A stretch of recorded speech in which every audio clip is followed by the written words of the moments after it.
ఇవాల్టి రెసిపీలో ఆనియన్ పకోడీ ఎలా చేయాలో చూద్దాం.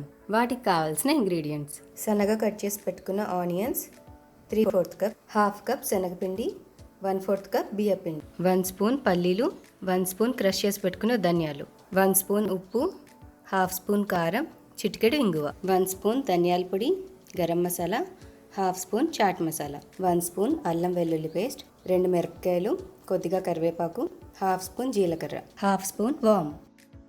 ఒక బౌల్లో అల్లం వెల్లుల్లి పేస్ట్, జీలకర్ర, వాము, ఉప్పు, కారం, ఇంగువ, చాట్ మసాలా, ధనియాల పొడి, గరం మసాలా, ధనియాలు ఇవి ఒకసారి అన్నీ మిక్స్ చేసుకోవాలి. దీంట్లో ఉల్లిపాయలు వేసి మసాలా మొత్తం ఉల్లిపాయలు కంటేలాగా కలుపుకోవాలి.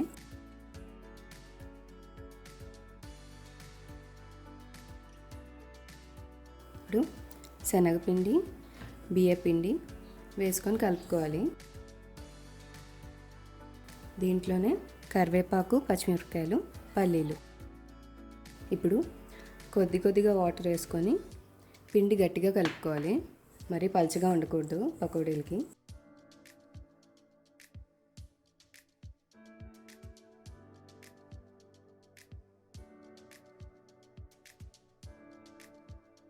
చూసారు కదా, ఇలా గట్టిగా ఉండాలి పిండి.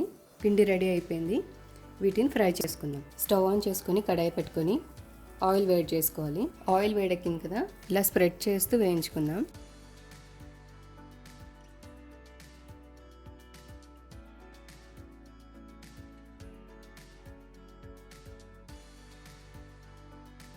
చూసారు కదా, ఇలా వేగితే చాలు. మిగతావి కూడా ఇలానే వేయించేసుకుందాం.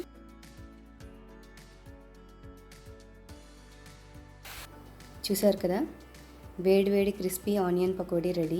ఈ వీడియో కనుక మీకు నచ్చినట్టయితే లైక్ చేసి సబ్స్క్రైబ్ చేయండి. Thank you.